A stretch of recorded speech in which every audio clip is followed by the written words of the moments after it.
Yeah, so as Cher said, we're starting a new series, and I think we went through a bit of Romans, I think, with a lot of theology. We've been through 1 Corinthians with a lot of theology, and we spent some time in looking at who Jesus was in John's Gospel recently. But what we thought might be good to do is to have a few stories from the Old Testament, because I think we learn in different ways, and for some people, stories really resonate, and the lives of believers tell us a lot about living and having faith. And so, over the next 10 weeks, we're going to be looking at these characters and something about them. And this morning, it's going to be about obedience. Perhaps if we could go on a few. Yeah, that's it. Now, I just thought I'd start with a story. This is not from my own home and family life, I can tell you.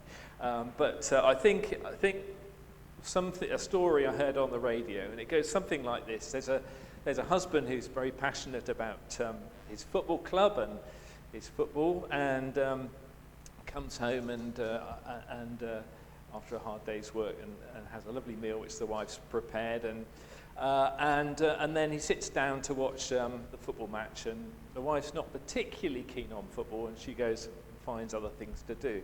And as she's upstairs doing whatever she's doing, I think a thought comes into her mind, is my husband still passionate about me, or is he just really only interested in the food and the football? So she decides that she will she'll make a big noise upstairs. So I can't remember exactly what she did. She might have got on a chair or something, and she jumps on the floor.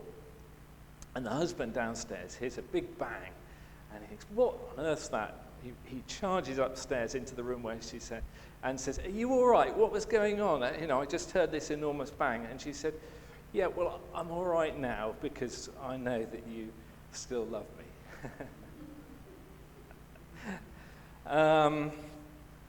At the heart of this story about Abraham, God is doing a little test. Perhaps it's a very big test to see whether you still love me. And he's not the only one who's tested in the Bible. You might remember in the book of Job goes through an awful lot of tests. And of course, Jesus himself is tested in the wilderness. But I want to just, because we're looking at Abraham, I want to go back and have a look at a few things. Perhaps if we could go on a few slides.